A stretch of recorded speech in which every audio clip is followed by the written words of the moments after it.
muna si Pangit. Aalisin ko muna si Pangit. Yo, what's up mga so weird.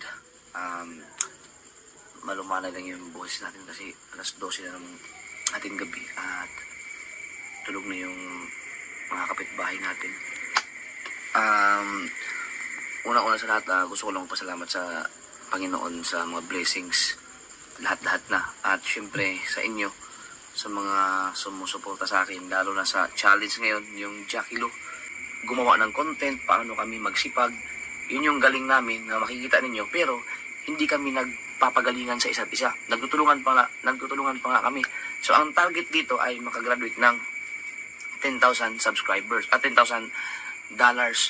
No? So kung sino man ang manguna, walang problema. Ang importante, makagraduate. Kasi yun ang challenge eh. No? Kasi isang community lang tayo. No? Ngayon, maraming nagsasabi na yung about nga sa may editor ako, makaka-sword given na yun kasi matagal na akong may editor. Ilang taon na. No? 2 years na akong may editor. Or magti 3 years na ba? 2 years na akong may editor. So, normal na yan. No? Normal na yan. Wala naman akong sinabi sa challenge na bawal ang editor. Kasi kapag pinagbawal ko yung editor, kayang-kaya ko pa rin namang i-maintain yung ganyang revenue. No? Kaya lang, madadagdagan yun. Kailangan ko magsipag pa ng magsipag kasi kukonsume ng oras yun eh, di ba? Napapansin nyo naman noon, kaya ko mag-upload ng 4-3 sa isang araw kahit na ako lang nag-i-edit. Pero mas maluwag na ngayon, di ba? So part na yan sa aking pagbablog. Kahit pa sino mang sumali sa challenge, may editor ka man o wala, o di pasok ka, ganon. Wala naman akong sinabing rules na bawal ang editor. Yan. So wala akong sinabing ganon. So yan lang yan ang gusto kong linawin, no? So ngayon, doon sa mga nag-request na Jap, baka pwede wala kang editor para pahatas ang laban, no? Pagbibigyan ko kayo. Aalisin ko muna si Pangit. Ayan.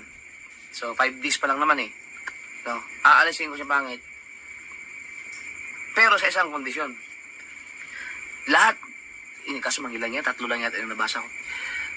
Lahat nung may gusto na wala muna akong editor, mag-ambag-ambag kayo. Mag-ambag-ambag kayo.